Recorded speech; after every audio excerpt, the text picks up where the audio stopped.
Bonjour et bienvenue à toi, visiteur fidèle ou visiteur d'un jour.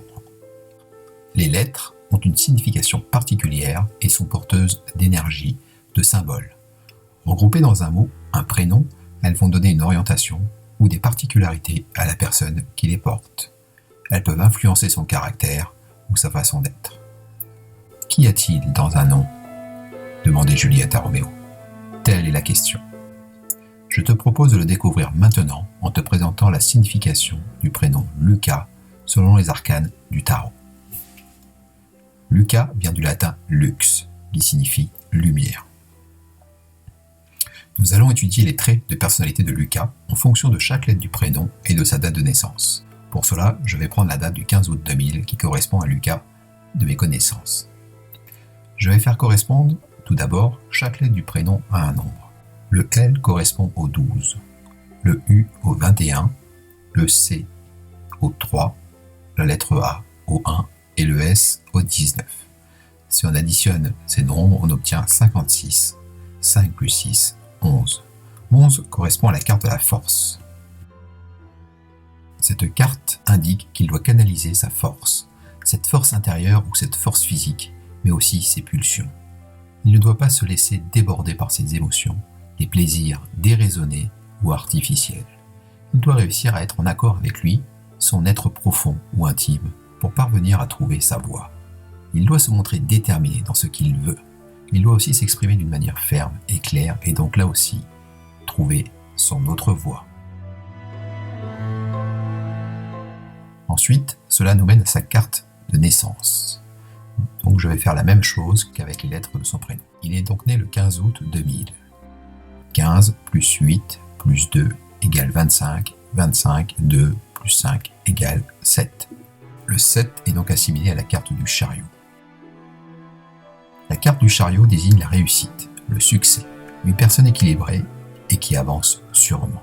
Elle va aussi indiquer des déplacements, mais surtout une prise de conscience. Les deux cartes que nous venons de voir, le chariot et la force, représentent Lucas. Cela donne la tendance du prénom, c'est les traits forts de son caractère, de sa personnalité. Maintenant, il s'agit de voir si le tirage des cartes en fonction de chaque lettre du prénom correspondent à ces deux premières cartes, à ces traits de caractère que nous venons de voir. Y aura-t-il un équilibre ou non ? On va commencer tout de suite par la première lettre, L comme le pendu.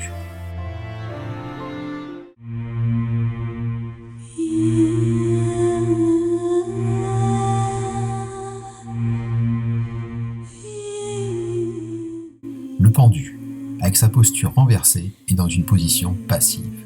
Une personne qui ne souhaite ni avancer, ni reculer. Elle est en train d'attendre car une prise de recul s'avère nécessaire pour voir les choses sous un autre angle. Découvrir les vérités cachées en voyant les choses autrement. La position inversée désigne une personne curieuse, non conformiste. La personne cherche à éveiller ses facultés, mentales ou autres, et doit savoir écouter son intuition. Elle peut être influençable, ce qui peut lui jouer de mauvais tours. La notion de trahison peut aussi apparaître avec cette carte. Elle doit développer ses capacités artistiques et juger ses actes en son âme et conscience. Cette carte désigne aussi une personne qui prend des temps de pause, qui prend le temps d'étudier la situation, de faire le bilan, de prendre ce recul nécessaire pour ne pas se tendre, s'énerver. Cette personne aime la simplicité et ne doit pas rechercher les biens matériels à tout prix, symbole que l'on retrouve dans le 4 inversé dans la position des jambes. Les qualités de cette carte sont la patience et le lâcher-prise. Les points faibles pourraient être l'égoïsme, le matérialisme, la précipitation, mais peut-être aussi la tendance à se faire manipuler. Cette carte désigne donc une personne avec un fort potentiel, celui de descendre en soi pour s'élever. La première lettre du prénom donne le ton. Pour se lancer, Lucas va prendre du recul, étudier la situation. Ce L lui permet de prendre son envol, mais il y a aussi un déséquilibre car un seul L dans le prénom. Pour cela, il pourra trouver son équilibre par une autre personne qui elle aussi aura un L dans son prénom. Une amie, un ami, sa mère, son père, ou dans sa famille par son nom de famille. C'est aussi la lettre de la féminité et donc de l'intuition, celle de la force intérieure qui demande donc une introspection. Le pendu et la lettre L forment le pendule.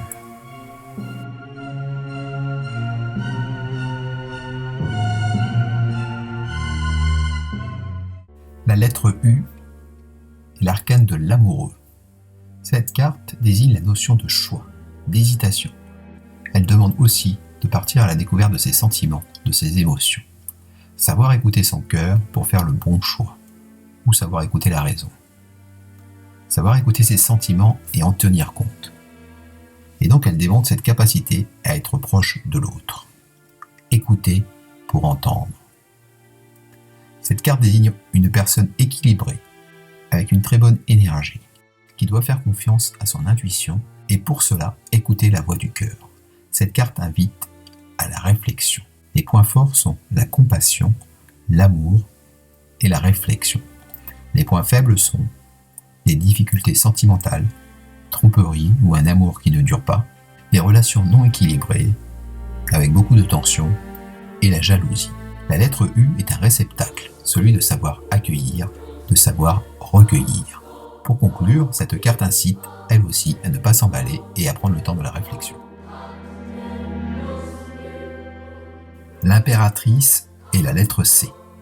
Cette carte désigne une personne posée, dans la communication et dans le besoin de s'exprimer, que cela soit à l'écrit ou à l'oral.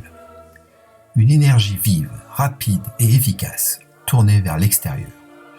Lucas doit trouver les mots qui expriment ses pensées, mais aussi son intuition, ses sentiments. Oser s'exprimer, c'est oser sortir de l'ombre. C'est se dévoiler, car la communication est une prise de risque, qui peut être aussi prise de pouvoir, car il peut y avoir influence sur son environnement.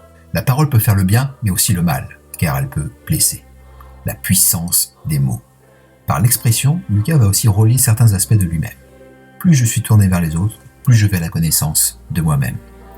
L'expression est action, force et pouvoir. Aussi, cette carte souligne fortement le potentiel créatif, sous quelque forme que cela soit. Les points forts de cette carte sont l'échange, la communication et la créativité. Les points faibles pourraient être impossibilité de mener des projets à terme, recherche de plaisir, un budget mal géré ou des problèmes de finances. La lettre C invite à l'introspection, à ce retour en arrière, à comprendre le sens, les origines pour ensuite avancer. Ce temps est nécessaire, elle permet d'avancer ou de faire son propre chemin. C'est une lettre ouverte de compréhension de l'autre. Si aujourd'hui, Lucas a 19 ans, puisque né le 15 août 2000, il se situe dans cette lettre, dans cette tranche de sa vie. Mais d'ici 1 an ou 2, il devrait passer à la lettre suivante. Cette carte annonce le moment de grandir, de se développer sur un plan matériel et financier. Cela indiquerait-il un nouveau projet à développer? Un nouveau travail? Cela serait envisageable, mais après une phase de maturation, d'élaboration. Ce qui pourrait correspondre à cette période de fin d'études. Le battleur est la lettre A. Il est le 1. Prendre conscience que l'on existe. Prendre conscience de son individualité. On est le 1 de l'inconnu.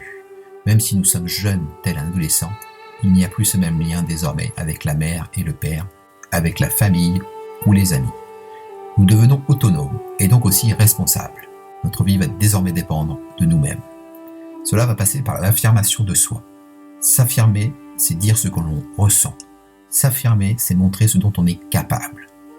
Exister avec la prise de conscience de son existence. Montrer ses capacités et les mettre en œuvre. Le « je » existe désormais. Le « je » ou le « jeu » rejoint cet esprit du battleur. Avancer dans une idée, un projet novateur. A est celui qui est ancré. Il symbolise aussi le matériel, le précaré.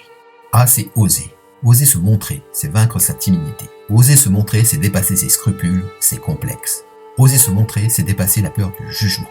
Le battleur se met sur le devant de la scène, il s'expose. Aussi, il est celui qui rassemble. L'homme qui sait convaincre et imposer sa façon de voir. Il attire à lui la foule. Il attire à lui le monde. Les points forts de cette carte sont donc l'affirmation et la confiance en soi. Les points faibles seraient l'immaturité, l'incapacité à faire des choix, un manque de confiance en soi, des projets non aboutis et un caractère peut-être trop juvénile. Mais attention à la signification de cette carte et à son sens caché. Battleur, le battel, est dérivé de bastel qui signifie le bâton. C'est aussi celui qui appelle les fidèles à lui. celui qui joue avec les instruments. Pour cela, il a tous les éléments disposés devant lui, sur la table. Mais les maîtrise-t-il vraiment? Connaît-il toute leur signification? Et en fin de compte, est-ce que la réalité ne nous trompe-t-elle pas? Le battleur, le battleur, le battleur. Le monde est la lettre S. La carte du monde est celle d'une personne qui va au bout des choses, qui termine ce qu'elle a commencé, car elle sait trouver en elle les ressources. Elle récolte les fruits de ses efforts. Les lauriers symbolisent la couronne, le couronnement comme Jules César, Napoléon, mais aussi la protection. Cette carte indique que la personne a une vue complète d'elle-même car elle travaille sur le développement de sa personnalité. C'est une personne équilibrée et qui sait se situer dans un environnement, qui sait trouver sa juste place dans le monde extérieur, place sociale, personnelle, amoureuse ou professionnelle. La personne est équilibrée à différents niveaux. On retrouve les 4 symboles autour de lui. L'action, l'émotion, le matériel et le spirituel, symbolisés par le taureau, le lion, l'ange et l'aigle. C'est une personne sociale, une personne intégrée dans la société et reconnue, appréciée par son entourage. Lucas est une personne avec du charisme, qui a une influence positive sur son entourage. Il est respectueux envers lui-même comme envers les autres. C'est ce qui en fait son point fort. Aussi, il relie les gens entre eux. Il a conscience de faire partie d'un tout. Il apporte sa contribution, sa part, pour améliorer le monde qui nous entoure, faire progresser les choses. Son action dépasse son cercle privé, sa bulle. C'est ce qu'on désigne par le microcosme dans le macrocosme. Faire progresser les choses. Son action dépasse son cercle privé, sa bulle. Ses qualités sont donc l'action, l'accomplissement et l'épanouissement. Ses faiblesses pourraient être la fuite, ne pas aller au bout ou la peur de s'engager, et le renfermement sur soi-même. Mais malgré tout, la carte du monde est une carte très positive. Cette carte désigne aussi le goût du voyage. Cette carte exprime la lettre S. S comme l'énergie qui circule en nous, qui traverse notre corps et qui remonte de la terre pour permettre de s'élever. On la retrouve sous d'autres noms, appelés la Kundalini, le chakra, le chi, l'énergie vitale, etc. Si Lucas n'utilise pas les capacités de cette carte, il pourrait tomber dans ses travers, ce qui pourrait être difficile pour lui. Car si le monde n'est plus à l'endroit, dans le bon sens, alors il va rencontrer le démon. La carte précédente était le battleur, elle est suivie par celle du monde. Le battleur est le début du projet, le monde en est la finalité, l'aboutissement. Les 2 lettres, le A et le S, se suivent dans ce prénom et forment l'As. Au niveau professionnel et personnel, Lucas est donc une personne sérieuse, impliquée, sur laquelle on peut compter et qui saura s'investir. En conclusion, les Lucas sont des personnes équilibrées qui avancent sûrement. Ils doivent apprendre à canaliser leurs forces, mais aussi maîtriser leurs pulsions. Ils ne doivent pas se laisser déborder par leurs émotions. Ils doivent réussir à être en accord avec leur être profond ou intime pour parvenir à trouver leur voie. Ils doivent se montrer déterminés dans ce qu'ils veulent et doivent aussi s'exprimer d'une manière ferme et claire. Les Lucas sont des personnes de confiance, qui ont du potentiel et qui veulent aller au bout des choses. Dans l'exemple de cette vidéo, Lucas est un prénom solaire, Lux, qui est aussi du signe du zodiaque du lion. Le lion est un animal solaire qui représente la lumière. Aussi surprenant que cela puisse paraître, on retrouve le lion dans la carte de la force, mais aussi dans la dernière carte du prénom, le monde. Le battleur détient un bâton dans ses mains, le bast, celui qui manie le bâton. La lettre L est aussi représentée par un bâton. Le bâton, symbole de feu, d'action, qui lui aussi est symbolisé par le lion. Et enfin, pour terminer, si vous connaissez un Lucas, vous pouvez vous appuyer sur lui.